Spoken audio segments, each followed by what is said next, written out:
Good morning my dear student of class 10th। आज मैं आपके साथ लेकर के आया हूँ इंग्लिश प्रोज से सॉक्रेटिस। आज हम लोग इसकी समरी देखेंगे हिंदी में और नेक्स्ट लेक्चर में हम लोग इसका अध्ययन करेंगे। सुकरात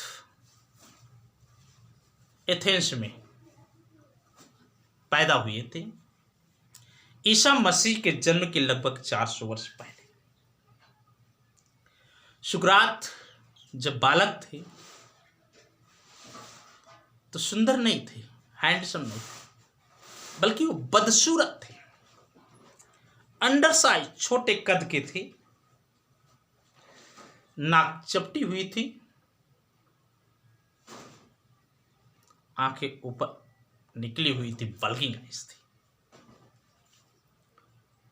उनके पिताजी एक पत्थर कटा थे, पत्थर को काटते थे, पत्थरों का काम करते थे।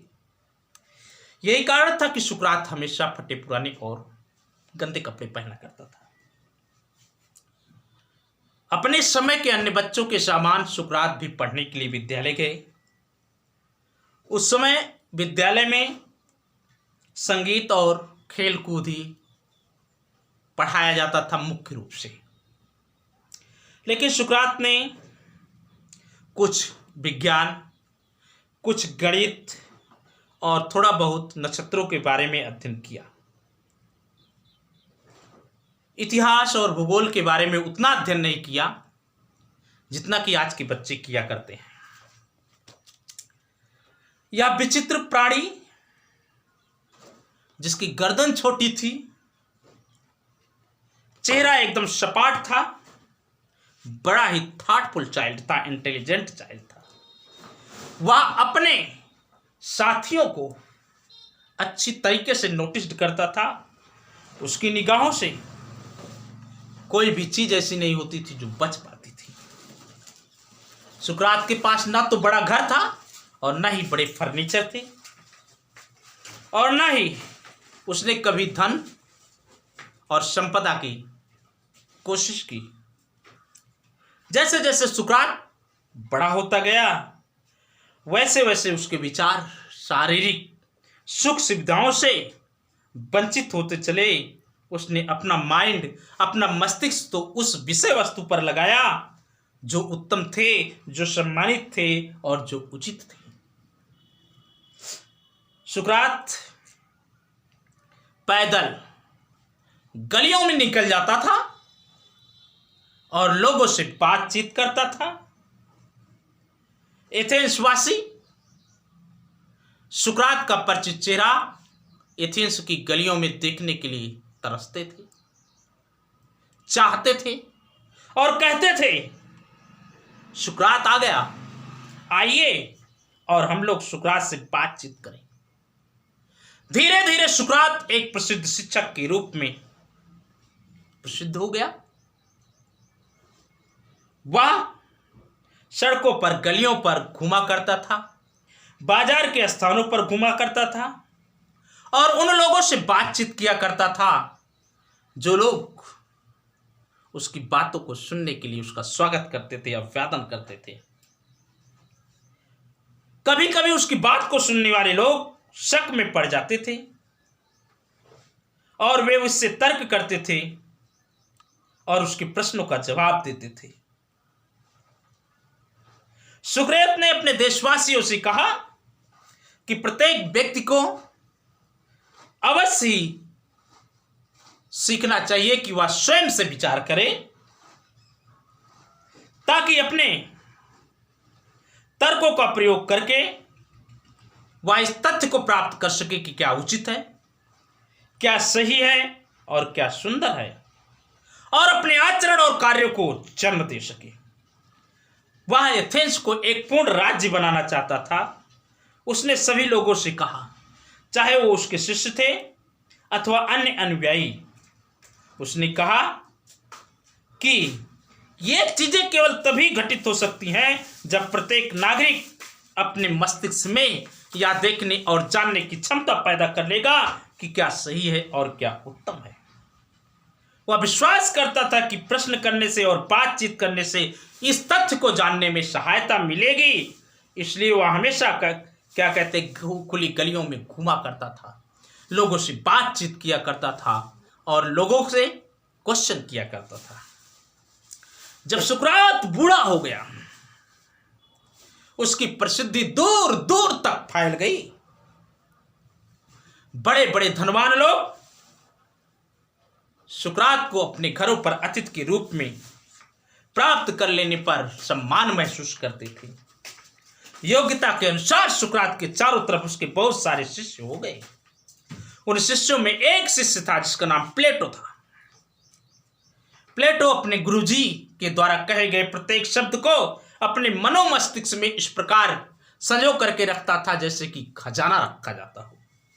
लेकिन आप तो जानते हैं, सुकरात को बहुत सारे लोग चाहते थे, उसकी बुद्धिमत्ता का आनंद लेते थे। लेकिन कुछ लोग ऐसे भी थे जो सुकरात के विचारों से सहमत नहीं थे।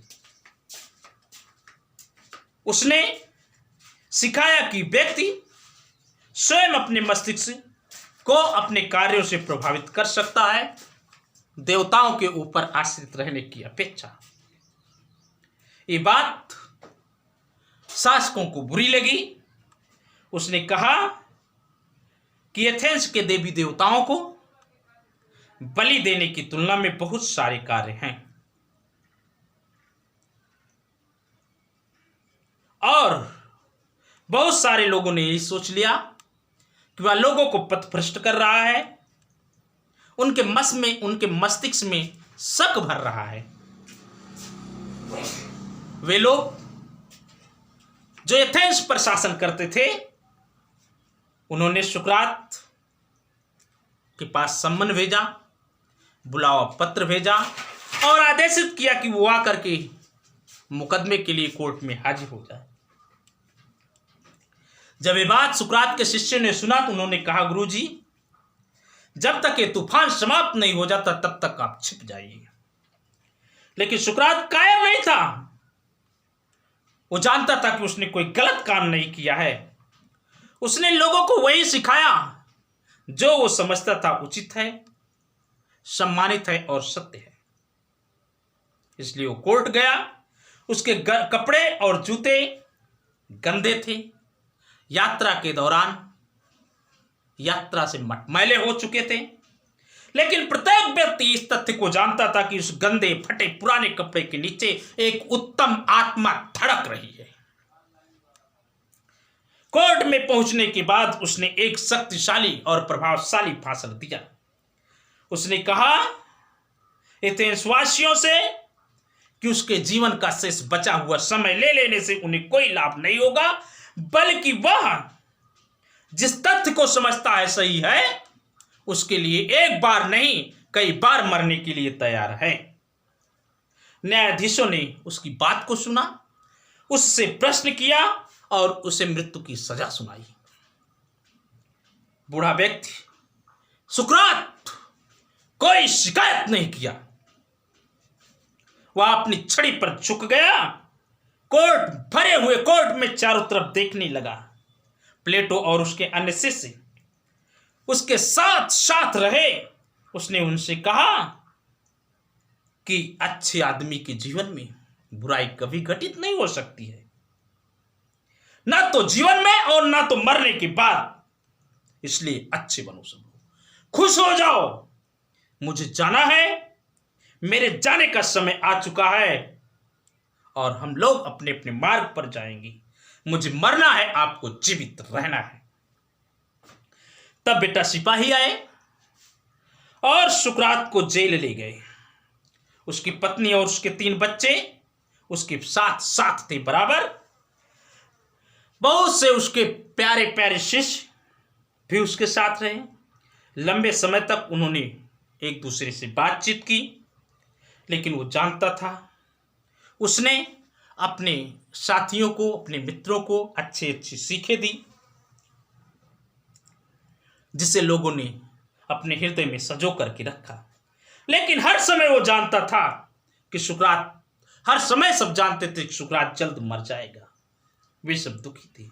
प्लेटो ने लिखा, वह हमारे पिता के समान था, और जब हम उससे अलग कर दिए गए, हमारा शेष बचा हुआ जीवन अनाथों की तरह व्यतीत होगा। सूरज डूब जाने के बाद जेलर आया और सुकरात से मरने के लिए कहा, सुकरात तैयार हो जाइए, तुम्हारे मरने का समय आ गया है। एथेंस में जब किसी को मृत्यु की सजा दी जाती थी तो उसे पीने के लिए जहर का प्याला दिया जाता था। सुकरात इस बात को जानता था। सुकरात ने सिर हिला करके जेलर से स्वीकृति दे दी, लेकिन सुकरात की स्वीकृति को पा करके जेलर दुखी हो गया और उसने कहा, सुकरात, जितने लोग यहां पर मरने के लिए आए उसमें से तुम सबसे उत्तम, सबसे सज्जन और सबसे अच्छे हो। मेरे ऊपर क्रोध मत करना जब मैं तुमसे जहर पीने के लिए कहूंगा, क्योंकि मैं इस काल के लिए गुनाहगार नहीं हूं। इतना कह करके आंसुओं में फूट फूट करके जेलर चला गया और जहर का प्याला लेकर के वापस आया। सुकरात ने कहा कि हे प्रभु, मेरी इस संसार की यात्रा उस संसार के लिए सफल बना दीजिए। इतना कह करके सुकरात ने जहर के प्याले को अपने होठों पर लगा लिया। उसके शिष्य ने अपनी आंसुओं को रोकने का प्रयास किया, लेकिन एक शिष्य इतना तेज सुस्कियां भरा कि सब दुखी हो गए और पूरा कमरा रोने की आवाज से भर गया। सुकरात रुक गया।